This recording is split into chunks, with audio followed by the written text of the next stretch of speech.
Alors non, pas besoin d'être prophète pour comprendre que le Maroc change, le long de ses côtes en particulier.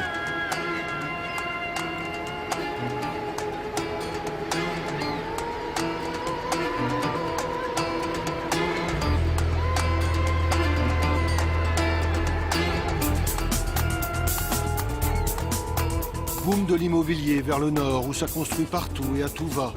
Un peu le syndrome des côtes espagnoles voisines avec quelques années de décalage. Bouleversement aussi dans les profondeurs sous-marines, voici Azila.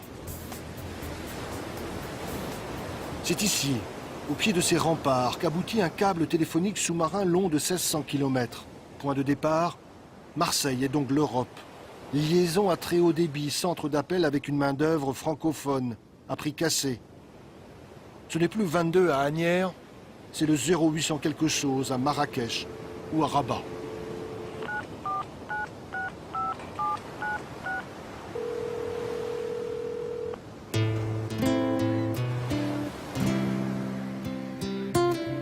Arrivé dans le détroit de Gibraltar, voilà le Maroc aux portes de l'Europe. Depuis le cap Malabata, on voit les côtes espagnoles, très distinctement ce soir, avec en face la ville de Tarifa. D'un continent à l'autre, des rochers se font écho avec le plus massif d'entre eux, Gibraltar, tout là-bas. L'Europe vue depuis l'Afrique, une quinzaine de kilomètres à vol d'oiseau, quasi à portée de main.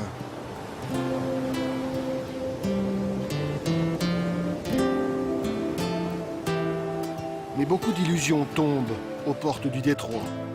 C'est aujourd'hui l'une des zones les plus surveillées au monde.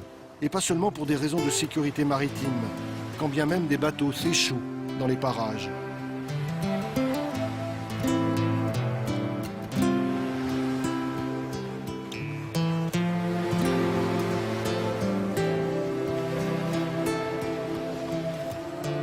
Mais quels pêcheurs au monde peuvent s'estimer autant observés que les pêcheurs marocains et leurs enfants? Chacun de leurs déplacements sont scrutés depuis la terre, essentiellement depuis l'Espagne. On traque les contrebandiers, les trafiquants de toutes sortes, les clandestins et les passeurs.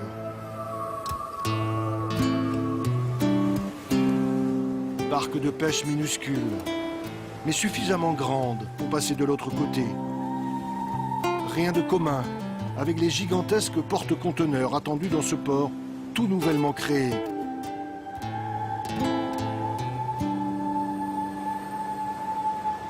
L'occasion de désengorger le port de Tanger, à une trentaine de kilomètres de là.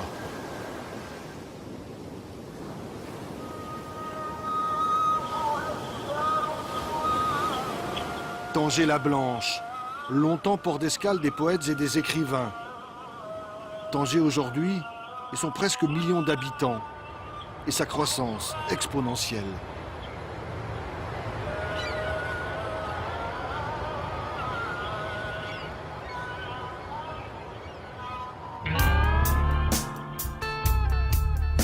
La côte marocaine, versant Méditerranée cette fois.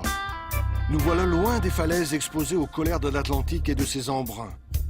Ici, pas de ramasseurs de sable, de pêcheurs nomades ou de champs de fraisiers.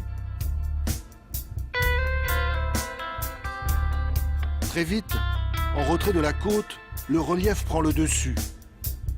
Les hautes terres du nord du Maroc, où les montagnes les plus élevées dépassent les 2000 mètres.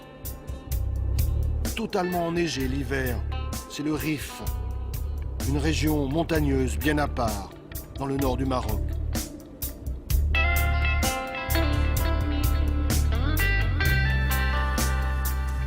À 600 mètres d'altitude, c'est la ville de Chefchaouen qui surprend par sa médina bleue et blanche.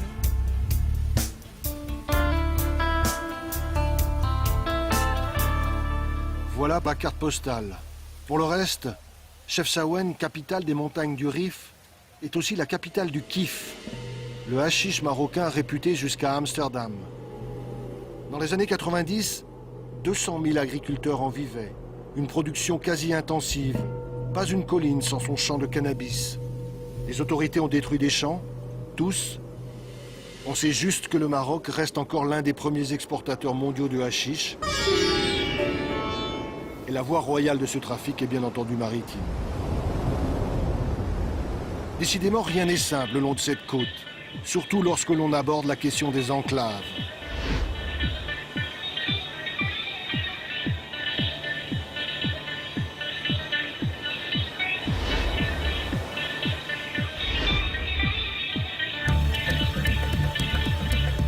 Pas moins de 9 îles, presqu'îles ou encore simples rochers battant pavillon espagnol le long des côtes marocaines. 70 mètres de long, 50 de large, 27 en hauteur, de loin on dirait un bateau. On peut même y aller à la nage. Voici le rocher d'Alucemas et sa garnison d'une 60aine d'hommes. Minuscule îlot espagnol à 300 mètres des plages marocaines. Moins caricatural, il existe aussi les 3 îles Chafarinas dans l'est du pays. Encore 3 bouts de territoire espagnol dans les eaux marocaines. Mais les plus connus de ces enclaves sont les grandes villes. Postes frontières pris d'assaut quotidiennement à Ceuta. 60 000 citoyens espagnols en terre marocaine. Situation ubuesque où de part et d'autre d'une frontière, le niveau de vie passe du simple au quintuple au bas mot. Pire encore, avec l'autre grande enclave espagnole, Melilla, une ville en état de siège. Ici, comme à Ceuta, un double mur de barbelés et de grillages électrifiés. Un rempart jalonné de miradors atteint même les plages. Dissuasif, chaque année, des centaines de candidats à l'immigration clandestine se terrent autour de Melilla, avec l'espoir de passer le mur. Depuis les hauteurs du mont Gourougou au Maroc, ils regardent avec avidité cet étrange bout d'Europe en terre africaine.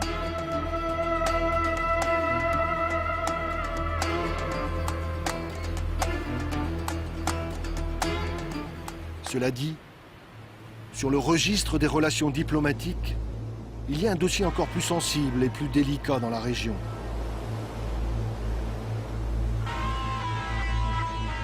Un peu plus de 500 km de côte séparent Tanger de l'Algérie. Une côte aussi surveillée que le détroit de Gibraltar, mais pas avec les mêmes moyens. Là-bas, des radars, des caméras. Ici, plus désuet, de multiples postes de garde-frontières. Une présence militaire quasi constante, comme un État en guerre, surtout vers Oujda et Saïdia. Impossible d'approcher l'Algérie depuis le Maroc. Les deux pays sont à couteau tiré depuis 14 ans.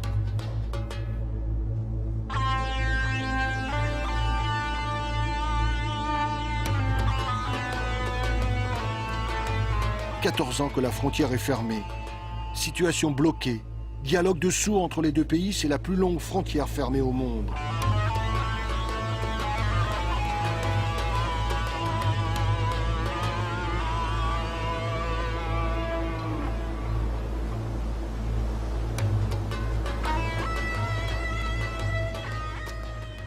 Eh ben, ça démarre bien. Gilles, carnet de route. Alors, le Maroc, c'est grand, c'est très grand. C'est très grand. Il a bien fallu faire des choix. Voilà, on a choisi une partie de la côte atlantique. Et on a choisi de commencer notre voyage par une ville historique célèbre, qui est en même temps un port magnifique, Essaouira. Oui. Essaouira, on pourrait le traduire en français par celle qui est bien dessinée. Voilà. Oui, bon, c'est vrai aussi. Voilà. Donc on vous invite à découvrir cette ville. Vous pouvez embarquer avec nous. Pour une fois, on y va en voiture. Carrément. Pas très écolo, ça.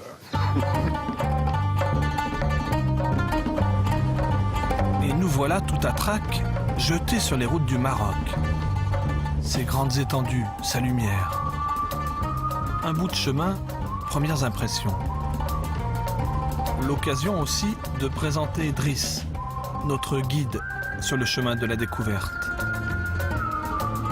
Mais voilà qu'une ville apparaît déjà. Nous sommes arrivés centre-ville. Essaouira la légendaire.